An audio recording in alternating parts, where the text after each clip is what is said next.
Assalamualaikum warahmatullahi wabarakatuh. Perkenalkan, nama saya Cici Peprianti dari Prodi Pendidikan Biologi kelas A 2020 dengan NIM H032036 Universitas Sulawesi Barat. Adapun pembahasan kita pada video kali ini adalah dengan materi sistem sensorik dengan submateri yaitu mekanisme sentuhan dan tekanan. Nah, untuk mengetahui lebih lanjut tentang mekanisme sentuhan dan tekanan ini, simaklah video berikut. Sebelum kita melangkah ke mekanisme sentuhan dan tekanan ini, perlu kita ketahui, sensorik adalah proses manusia dalam menerima informasi sensoris atau energi fisik dari lingkungan melalui pengenderaan dan menerjemahkan informasi tersebut menjadi sinyal-sinyal neural yang bermakna. Nah, saraf sensorik berfungsi untuk menerima rangsangan dari luar tubuh yang kemudian disampaikan ke otak. Nah, otak ini kemudian memberi respons sesuai dengan rangsangan yang diterima sebelumnya. Secara garis besar, saraf sensorik manusia berperan dalam proses melihat, mendengar, mencium bau, serta merasakan sentuhan fisik. Selanjutnya, kita sudah mengetahui terkait definisi dari sistem sensorik. Nah, pada mekanisme sentuhan dan tekanan, ini menyebabkan deformasi fisik pada reseptor taktil, yang pada dasarnya adalah ujung saraf neuron sensorik. Biasanya, deformasi ini mengarah pada pembukaan saluran ion.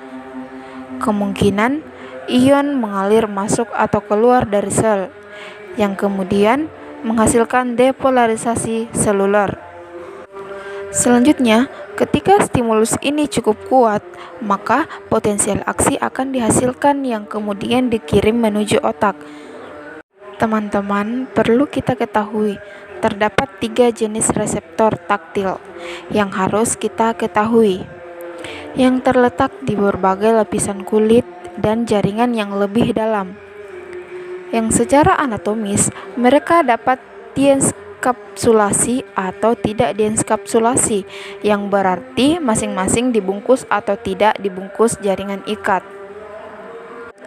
Secara fungsionalnya, mereka dapat beradaptasi dengan cepat ataupun lambat. Reseptor yang beradaptasi dengan cepat menghasilkan potensial aksi ketika pertama kali dirangsang. Kemudian, dengan cepat ia akan beradaptasi dan mengurangi atau berhenti menghasilkan sinyal. Bahkan, jika stimulus berlanjut, mereka menanggapi perubahan itu karena mendeteksi gerakan dan urutan peristiwa daripada objek statis.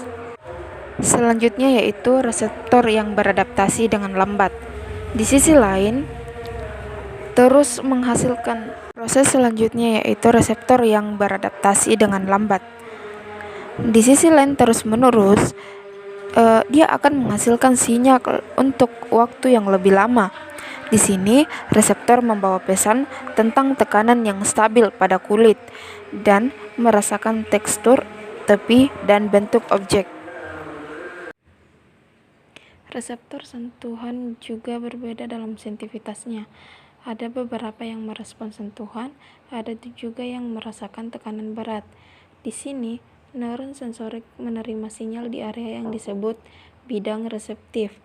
Setiap sentuhan dalam bidang reseptif merangsang satu neuron sensorik, kemudian mentransmisikan satu sinyal tunggal ke otak.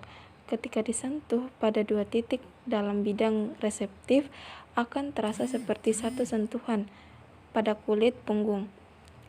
2 titik kontak yang berjarak beberapa dapat terasa seperti satu sentuhan, sedangkan pada jari 2 yang hanya berjarak 2 mm dapat dirasakan secara terpisah. Nah, di sini reseptor dengan bidang reseptif kecil lebih sensitif. Mereka merespon frekuensi getaran yang lebih rendah, dan reseptor dengan bidang reseptif besar biasanya merespon frekuensi getaran yang lebih tinggi.